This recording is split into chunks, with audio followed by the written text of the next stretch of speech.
ప్రజలు ఇందాక మీరు చెప్పారు కదా, అదిగో పెద్దిరెడ్డి రామచంద్రారెడ్డి మొత్తం భూములు చేశాడు, అదిగోండి ఆయన మొత్తం రెడీ అయిపోయిందంట. ఇది ఎప్పుడూ రెడీ అవుతూనే ఉంటది, అది ఎన్నాళ్ళకి ఏమి తేలదు.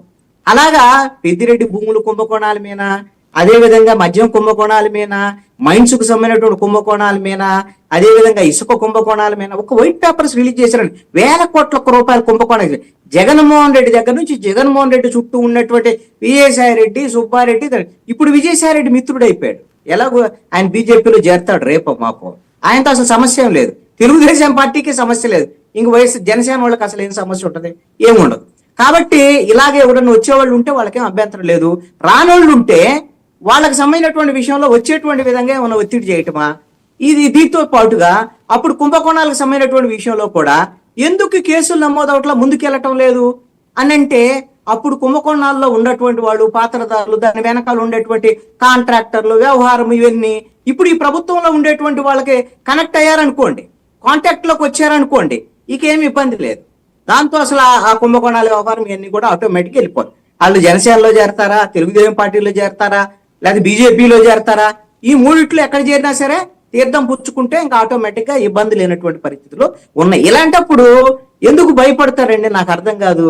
ఇప్పుడు వరకు 9 నెలల కాలంలో ఒక్కటంటే ఒక్క కుంభకోణం, అదే విధంగా అవినీతి, ఇవన్నిటికి సంబంధించి 5 ఏళ్లలో జరిగినటువంటి వాటి మీద ఒక్క అరెస్ట్ అయినా జరిగితే ఆ వైఎస్ఆర్ కాంగ్రెస్ పార్టీ నేతలకు సంబంధించి ఖచ్చితంగా మీరు అన్నట్లుగా భయపడేదానికి అవకాశం ఉంటుంది.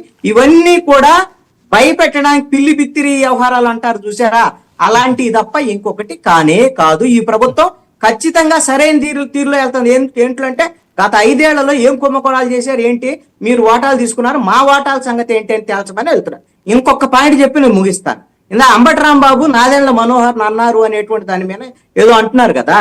Nadendla Manohar civil supplies minister అయ్యి వీళ్ళు జనసేన పార్టీకి ప్రధాన రాజకీయ ప్రత్యర్థి అయినటువంటి ద్వారంపూడి చంద్రశేఖర్ రెడ్డి మీద ఈ విధమైనటువంటి బియ్యం కుంభకోణానికి సంబంధించినటువంటి ఆరోపణలు ఉంటే ఏం చేశారు అనేటువంటిది ప్రజలకు చెప్తానండి. ద్వారంపూడి చంద్రశేఖర్ రెడ్డి బియ్యం పట్టుకున్నాం, అది పట్టుకున్నాం, ఇది పట్టుకున్నాం, ఇంతవరకు ఒక కేసు లేదు. పేరు నానికి సంబంధించినటువంటి దాంట్లో వాళ్ళంతటి వాళ్ళు మేము తప్పు చేసాం మేమని డబ్బులు కడితే తప్ప ఇక్కడ నిద్రలేసిన వాళ్ళు లేరు. పోనీ తప్పు చేసామని చెప్పిన తర్వాత కూడా వాళ్ళు బెయిల్ తెచ్చుకునేంత వరకు అరెస్ట్ చేసినటువంటి వాళ్ళు లేరు.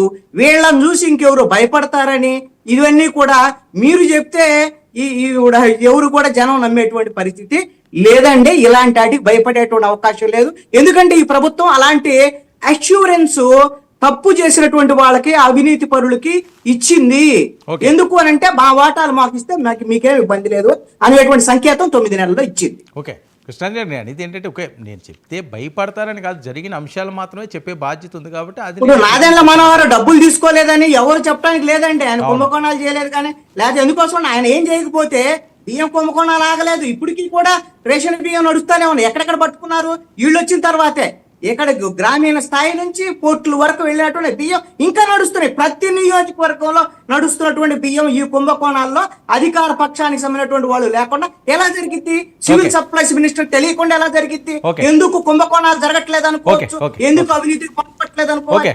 సౌజన్య గారు మీరే రెస్పాండ్ అవ్వాలి. నాదెండ్ల మనోహర్ గారు వేల కోట్ల రూపాయలు కుంభకోణాలు చేస్తున్నారట, డైరెక్ట్గా అంబటి రాంబాబు గారు దాని గురించి మాట్లాడుతున్నారు. పీడిఎస్ బియ్యం అమ్ముకుంటున్న దొంగ ఆయనని చెప్పి ఆయన మాట్లాడుతున్నారు.